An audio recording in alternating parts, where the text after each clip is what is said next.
Welcome back, everybody, to Rams Up, your favorite LA Rams podcast. You can also follow us on YouTube. Got some great video content. Our YouTube handle is at LA Rams Up. You can follow us on Instagram as well. I'm your host, Mark. Let's get to it.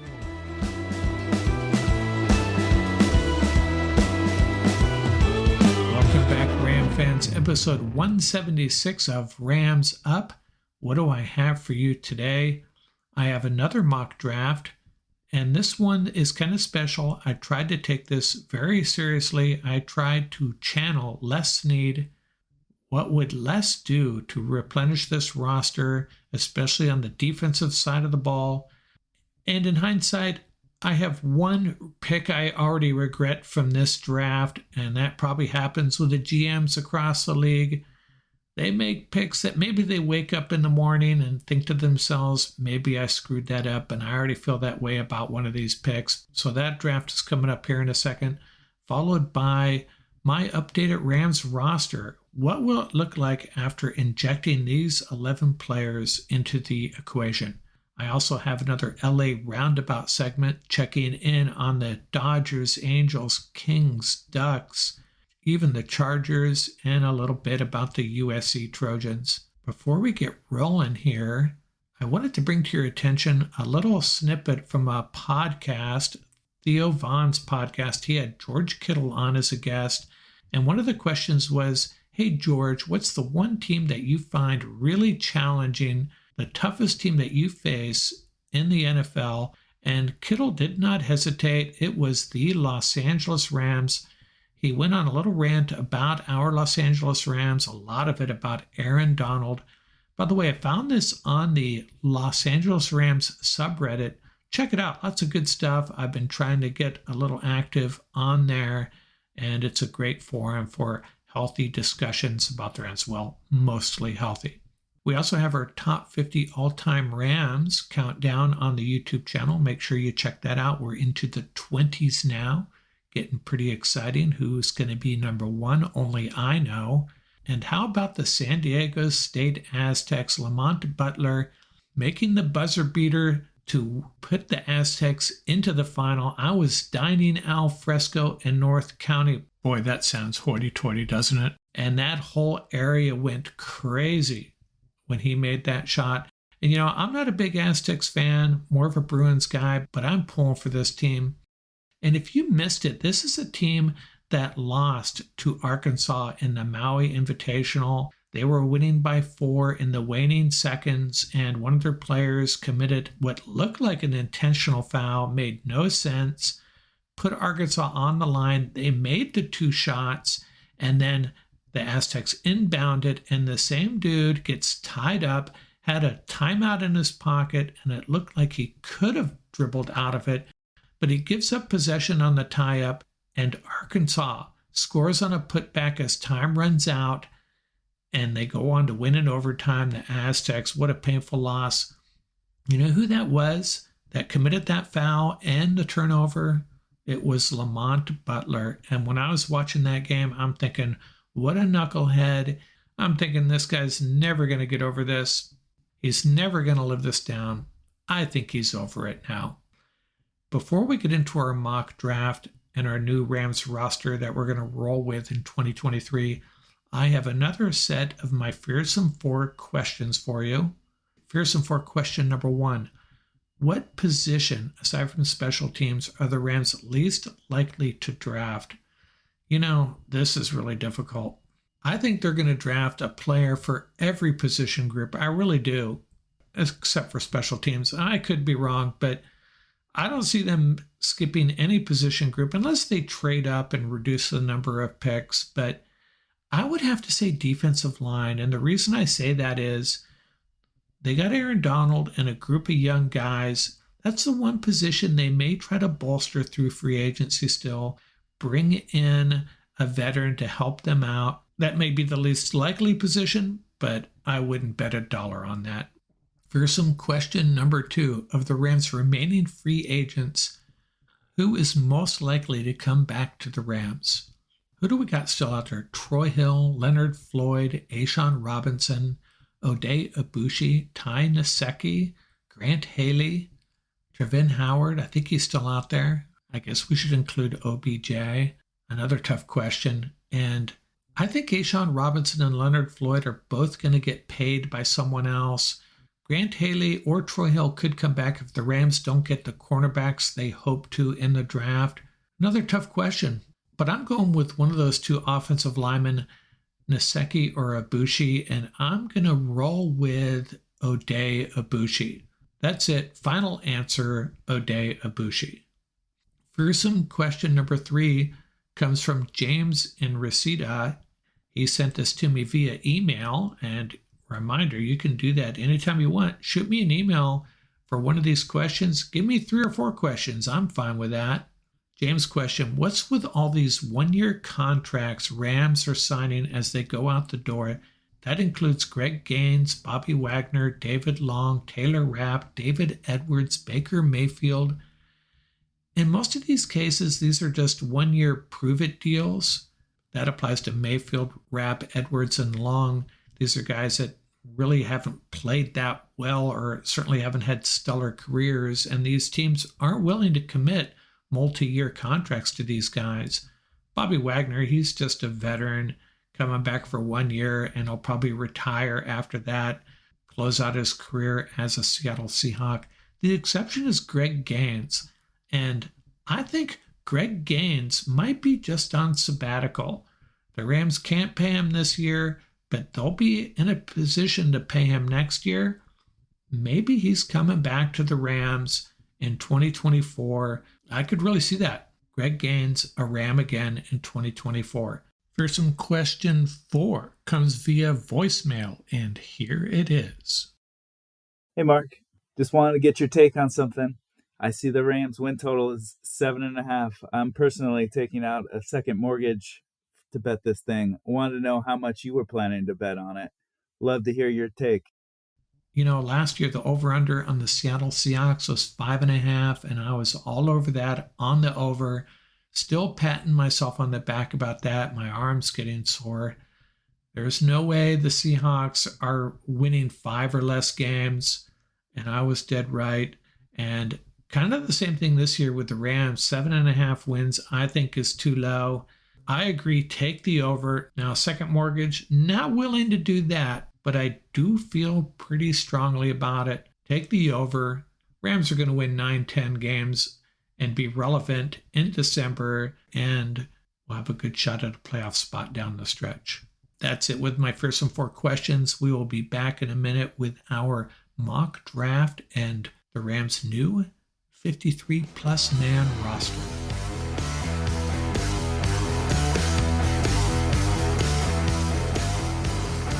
All right, I ran my 19th mock draft the other day, shared it on the YouTube channel. You can follow along as I make those picks if you care to look. So I'm going to share these picks with you, and then I'm going to follow that up with an updated Rams roster, where these guys fit in, how much did this draft help the Rams, hopefully make everybody feel a little bit better, especially about our defense. Not so much worried about our offense, but our defense, yeah, it needs some help badly. Before I get into that, I like to review mock drafts from across the internet. This time I'm going to jump into Ryan Wilson's mock draft. He's a CBS sports guy. He ran a 3-round mock draft. And I have to tell you, I'm really disappointed with the quality of this draft. I'm sure Ryan knows what he's doing. You know, some of my drafts have probably been pretty bad as well, but this one I did not get. He had the Rams trading away a 3rd-round pick and probably some others, I'm not even sure, traded up to that 18th pick that the Lions own and drafted the quarterback Will Levis. Now, I don't know if that makes sense to me. Is it time for the Rams to draft a quarterback, a replacement for Matthew Stafford? That's not how I see it. I would not expect them to do that. I'd expect them to look for a solid backup that has a shot of maybe developing into a starter, but their focus has to be defense early in this draft. They're not going to surrender a pick and then draft a quarterback. If they're going to surrender a pick, they're moving up to draft a stellar defensive player. That's how I see it. And then With the 69th pick, the defensive lineman Cansey out of Pittsburgh is still there. And hey, I love that pick, but I don't think he's going to be there. This guy's probably going in the first round. He looks like he's going to be an impact NFL player along that defensive line. Aaron Donald's alma mater, and a lot of similarities. If the Rams get him at 69, I'll be thrilled. But still, no cornerbacks, no edge rushers. They come out of the first 3 rounds with a defensive lineman and a quarterback. Just don't get it. Well, let's move on to my draft. And I'm starting to fall into a pattern here, but I think it's a good pattern. It's a sensible pattern. It just makes sense to me with the 36th pick. The Rams draft Will McDonald out of Iowa State. Now, I've had people comment to me that he's not going to be there, but I don't know. There are so many good edge rushers. Maybe people are confusing him with the other Will that's going to go top 10 probably, but Will McDonald, I think he might be there at 36, and the Rams draft him. And at 69 and 77, they go cornerback twice. Julius Brents out of Kansas State, a big, talented cornerback, and DJ Turner out of Michigan. At 167, they draft defensive lineman Kobe Turner out of Wake Forest. I kind of rushed that pick. Not sure if I really feel good about it at this point. But they added defensive lineman, a guy that has the potential to be a rotational player. And at 171, they draft Payne Durham, the tight end out of Purdue, the heir apparent to Tyler Higbee. In my opinion, I know a lot of you like Bryson Hopkins, but Durham is a talented pass-catching tight end, and he comes in to hopefully take over as the Rams starting tight end within a year or so. At 177, I was surprised to see the quarterback out of Fresno State, Jake Hayner, still there. He really played well in the Senior Bowl, as did Payne Durham. And he's a guy that I think will be the Rams' backup quarterback, and I'd be really happy to have him in the fold. Might not be the quarterback of the future, but possibly could. At 182, we take Ricky Stromberg, the interior offensive lineman out of Arkansas. And hey, as we found out last year, you can never have enough offensive linemen. I don't think we're in as much pain as a lot of other people think along the offensive line. Just need to stay healthy and just need Joseph Noteboom or Alaric Jackson, one of those guys, to step up and play really well. But Stromberg gives us some insurance along that offensive line. And if you draft Stromberg, I think you got 9 guys that could potentially be solid NFL offensive linemen. At 189, Chris Rodriguez Jr., the running back out of Kentucky. I was hoping to find a more dynamic running back. I love the guy, Izzy, out of Pittsburgh, but he went before I could grab him. And this was my lowest grade of the draft. I got a C+ for this Rodriguez pick. But Rams get a short yardage running back. They can always use that. And at 191, a safety, Rashad Torrance, the second. He's more of a depth guy, special teams player. And at 223, Mr. Dennis out of Pittsburgh, a linebacker to back up Ernest Jones. I really like the tape on this guy. Haven't heard much buzz about him at all, but Rams are a little bit thin there. And I'm calling him Mr. Dennis because I butcher his first name every time. Let me try it again, just for entertainment purposes. Servasia Dennis. And at 251, we finally go wide receiver, and we get a big guy, Elijah Higgins, out of Stanford, 6'3", 235. A lot of scouts see him as a potential pass-catching tight end. Would they go tight end, Durham, and then a big wide receiver like Higgins? Yeah, maybe not, but we got guys this size on our rivals in the NFC West. Seattle with DK Metcalf. San Francisco with Deebo Samuel. Let's bring in a big, tough wide receiver, a route running guy that will make the tough catches over the middle. So those were my picks in this draft. If Les Snead came away with these 11 guys, how much did it improve our defense? Well, the first 4 picks were defense: edge, 2 cornerbacks, and a defensive lineman. If I had to do it over again, I might have went linebacker instead of defensive line. Then I got the quarterback, interior offensive line, running back, and then late in the draft, a wide receiver, safety, and linebacker. So let's look at what this roster might look like after this draft, and you all tell me how much trouble we're in I think we're in okay shape with a lot of position groups. Of course, we need some of these picks to come through for us, but hey, if I didn't like these players, if I didn't think they had a chance of doing that, I wouldn't have picked them. But they say that every year, don't they? But anyways, offensive line, the starters would be something like this: Joseph Noteboom, Alaric Jackson, Brian Allen, Coleman Shelton, and Rob Havenstein. And we got backups: AJ Arcuri, Ricky Stromberg, Tremaine Ankrum, and Logan Bruss. Are there a bunch of all-pro players there? No, but I think there's a lot of potential. Shelton and Havenstein, I think, are solid. Alaric Jackson looked really promising. No Boom got off to a slow start. That's the one that concerns me the most. And we got some good backups there. Logan Bruss could end up being really good. Tremaine Ankrum, he played 2 snaps before he got hurt. And then Arcuri and Stromberg. Our quarterback situation, I think, has improved. Matthew Stafford's healthy. Jake Haener is his backup, and Bryce Perkins, probably a practice squad player. Running backs: Cam Akers, Kyron Williams, Chris Rodriguez, and Ronnie Rivers. If Akers keeps his head on straight and the offensive line plays well, I think we're okay there. I'd love to add a really dynamic running back, but that's just going to have to wait till next year. Tight ends. I'm not including Higbee here. He could end up being on this roster, kind of a coin flip right now, but let's say no Higbee. We have Payne Durham, Bryson Hopkins, and Hunter Long. Hopkins would probably start out as a starter, but Durham has a lot of potential. Hunter Long, hey, he's got the 1 catch for 8 yards. It's all uphill from here. And the wide receiver group, I'm not sure we really improved it. Is Allen Robinson still part of this roster? For now, he is, I guess, right? So we got Cooper Kupp, Van Jefferson, and Robinson or Tutu Atwell. And then we have Lance McCutcheon, Ben Skowronek, and the big rookie Elijah Higgins coming in. Big slot receiver. Be a nightmare for some cornerbacks. Or is he a pass-catching tight end? Remains to be seen. Kind of a replacement to Jacob Harris, I guess. How do I feel about the wide receiver unit? Well, as long as we have Cooper Kupp, it's pretty darn good.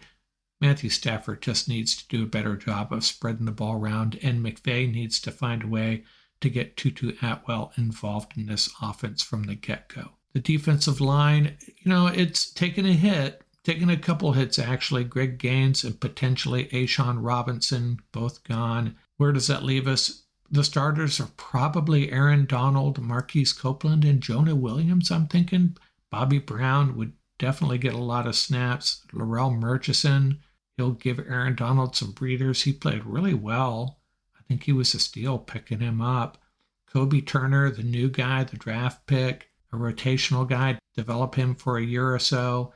And then, of course, there's Ernest Brown, and we may bring in a veteran here to help this group. He'd probably bump 1 or 2 of these guys off this roster. I don't think we're going to go with all 6 of these guys on this roster come September, but again, kind of like the wide receivers, as long as Aaron Donald's a part of this unit, it ain't too shabby.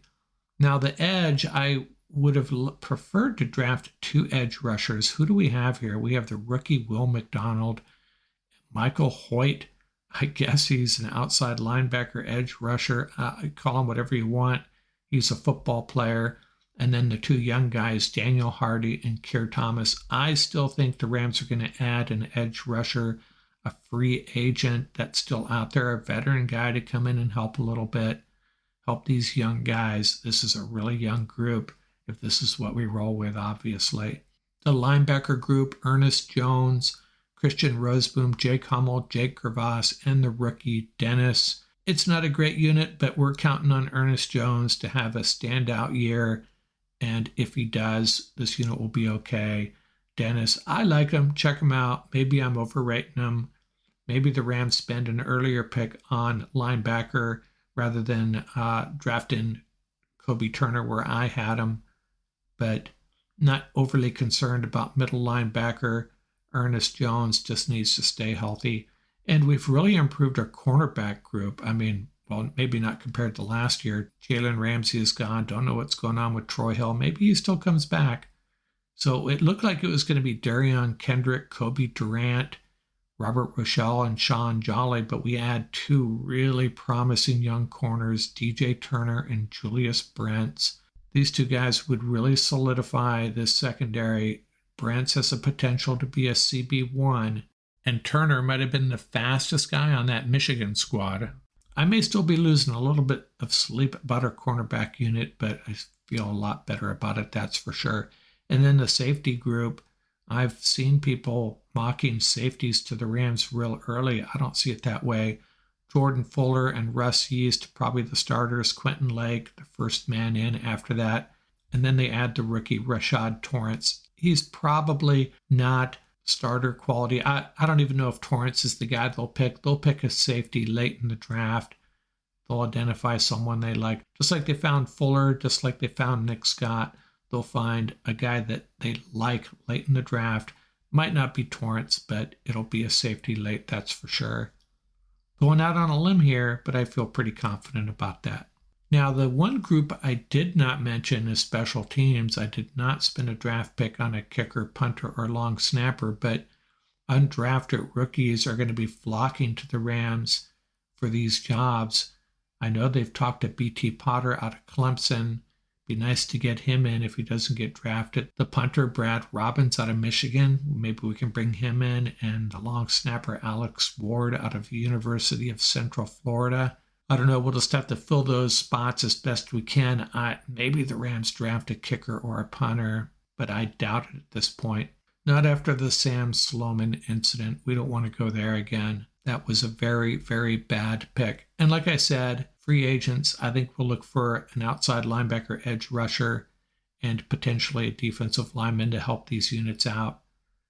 And that's it. That's our roster. Now, how do I feel about it? Well, right now, I don't feel real good about our defense, but after this draft with the McDonald and the two cornerbacks, maybe I should have went linebacker earlier, like I said, and this unit would be significantly improved. They just have to hope Will McDonald, DJ Turner, and Julius Brents are the real deal. Remember the Seahawks drafted two cornerbacks last year? I think the Rams are going to do the same. They're going to have 4 young cornerbacks next year. Durant, Kendrick, Brents, and Turner, along with Sean Jolly. Maybe bring Troy Hill back. I'd be in favor of that. So that's my roster. That's over 53 players there that I've mentioned. So not all of these guys are going to be here. I mentioned 5 inside linebackers. That's not going to happen unless they're special teams guys specifically. Guys like Gervas and Hummel. But there you have it. My Rams roster updated after the NFL draft. It's not all gloom and doom, folks. This Ram team's going to be pretty good, especially on the offensive side of the ball.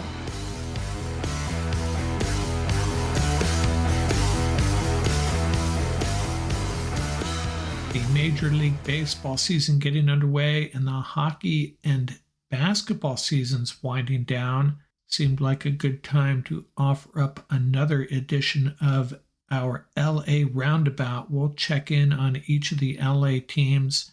Let's start with the Lakers. LeBron comes back from that injury.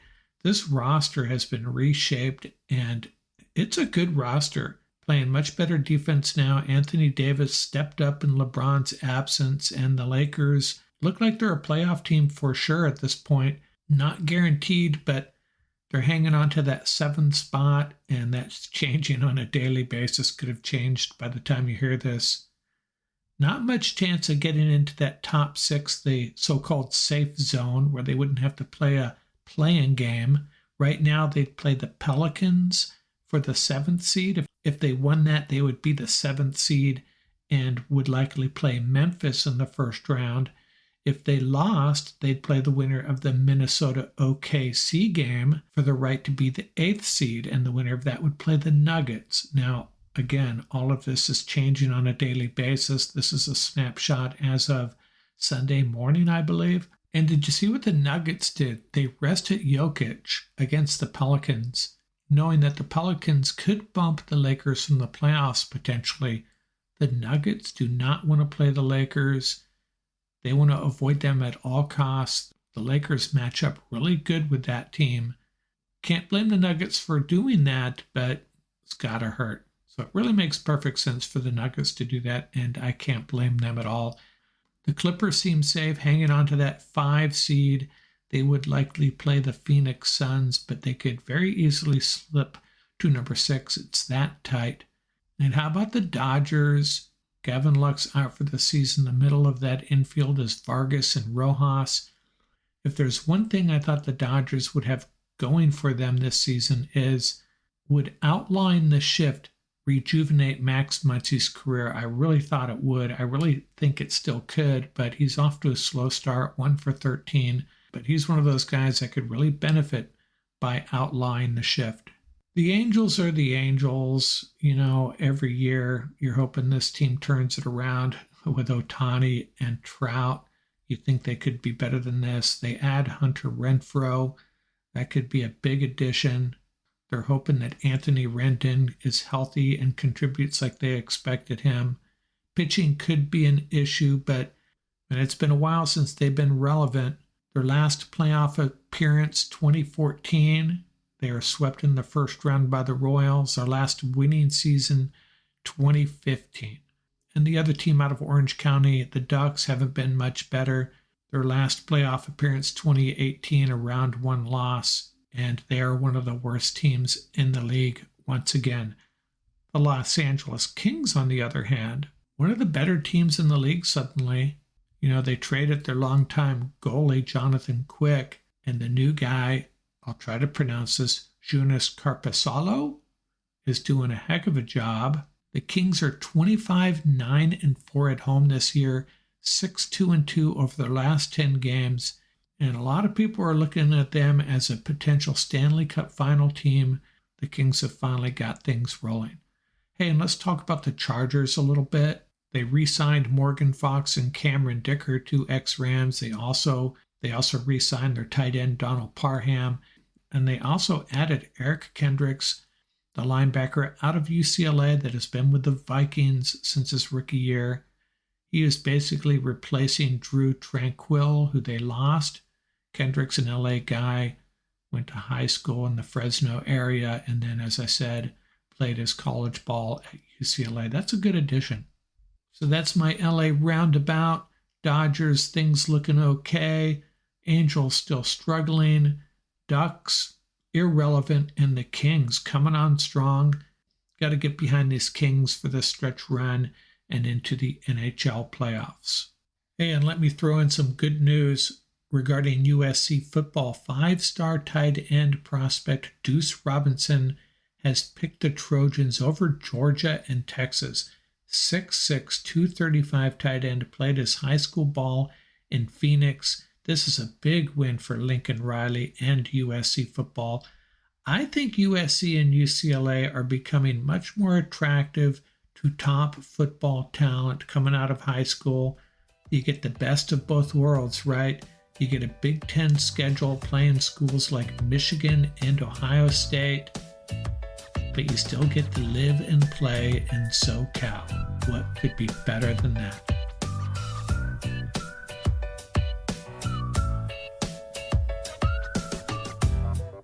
That's going to do it for this episode. Remember, you can reach us at ramsuppodcast@gmail.com. Visit our website at ramsup.com. And don't forget about our YouTube channel. Our handle is at laramsup.com. Till next time, keep the horns up, stay safe, and have fun out there. Music courtesy of the YouTube audio library. Tracks featuring Bar Crawl by Track Tribe, Buckeye Bonsai by Vans in Japan, and Crimson Fly by Huma Huma.